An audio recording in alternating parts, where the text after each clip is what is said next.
আজ আমরা নবম শ্রেণীর গণিতের প্রথম অধ্যায় প্রাত্যহিক জীবনের সেট এই অধ্যায়ের আজকে আমরা একক কাজ 1 এইটা দেখব নিচের সেটগুলোকে সেট গঠন পদ্ধতিতে প্রকাশ করো।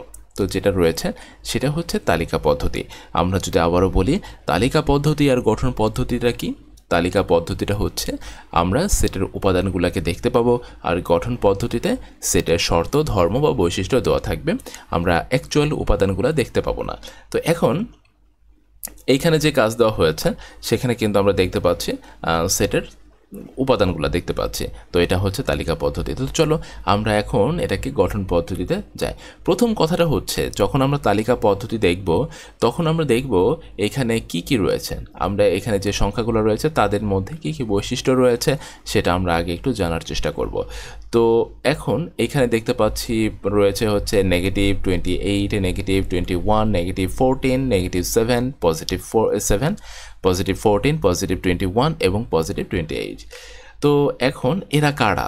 তুমি যদি একটু চিন্তা করো এটার পরে, হ্যাঁ, এই অংশটুকুর কথা যদি তুমি চিন্তা করো তাহলে তুমি দেখতে পাচ্ছ 7 × 7, 7 × 14, 3 × 7 = 21, 4 × 7 = 28।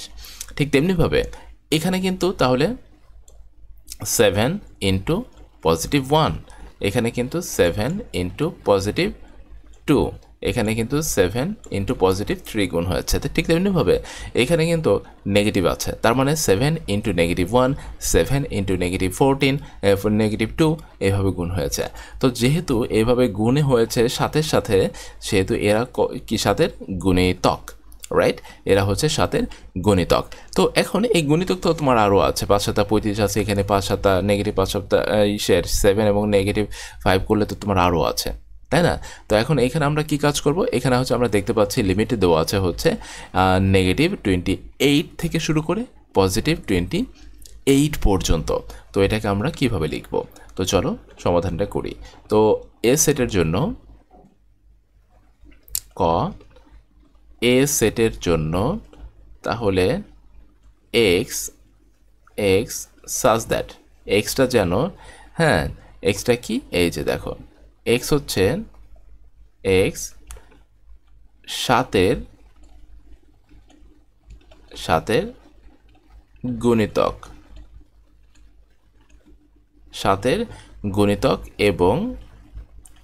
এবং এটার ইয়াটা কি, লিমিটটা কি, রেঞ্জটা কি, সেটা হচ্ছে এক্সের মানটা হচ্ছে এই যে -28, এটা সমানিত দেওয়া আছে, তাই না? এই যে তাহলে আমরা দিলাম এটার থেকে বড় এবং সমান এক্স, এবং এটা হচ্ছে 28, ঠিক আছে?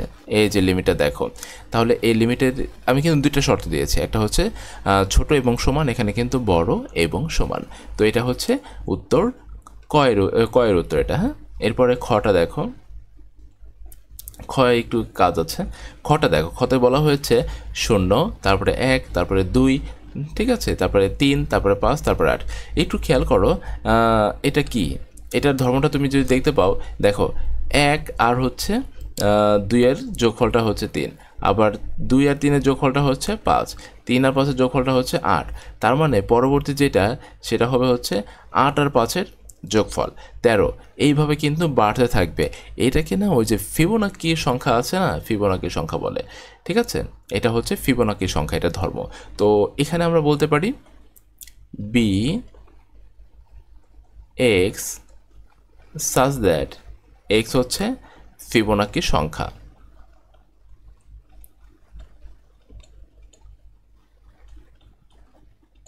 ফিবোনাকি সংখ্যা, ঠিক আছে?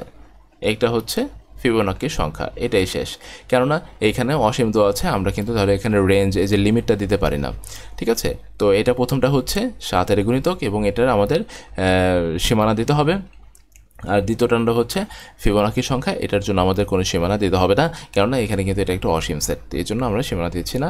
আর যদি সীমা দিয়ে দিতাম তাহলে সেটা হয়ে যেত একটা সসীম সেট। এখানে বলা হয়েছে নিচের সেট গঠন পদ্ধতিতে লেখা সেটগুলোকে তালিকা পদ্ধতিতে প্রকাশ করো।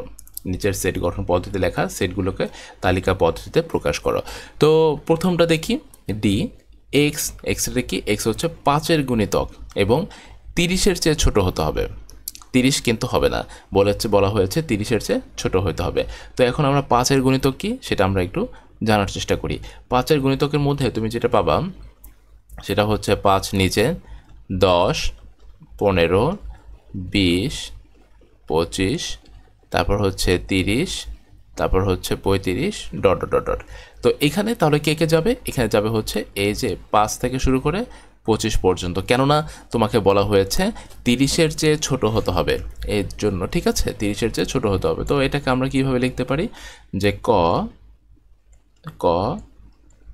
ডি সেট, তাহলে ডি সেটটা হচ্ছে 5, তারপর হচ্ছে 10, তারপর হচ্ছে 15, তারপর হচ্ছে 20, তারপর হচ্ছে 25, ঠিক আছে? এটা হচ্ছে ডি সেট। আচ্ছা, এরপরে দেখো খতে কি বলা হয়েছে। খতে বলা হয়েছে এফ সেটে যে 30-এর এক্সটা হচ্ছে 30-এর গুণনীয়ক, এটা কিন্তু গুণিতক বলা হয় নাই। আচ্ছা, গুণনীয়ক কি? গুণনীয়কটা হচ্ছে এই 30 সংখ্যাকে কোন কোন সংখ্যা দ্বারা ভাগ করা যায় তারা হচ্ছে 30-এর গুণনীয়ক।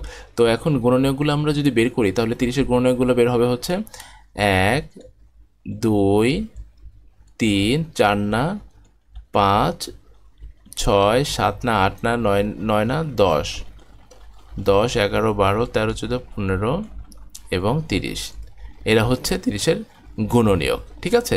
এখন প্রশ্ন হচ্ছে যে আগেরটা তো ছোট বড় বলছে, এটা কেন বলো না?